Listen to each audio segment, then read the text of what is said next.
Hi everybody, this is going to be a video for replacing a bad sink, a bathroom sink that sits on top of the counter, or the edge of it sits on top of the counter. Here's the new sink.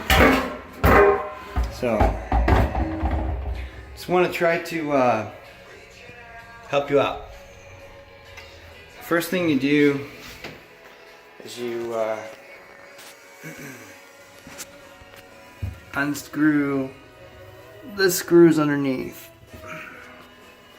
Just leave Phillips or a 1/4 inch. Shut off the water. You're hot and you're cold.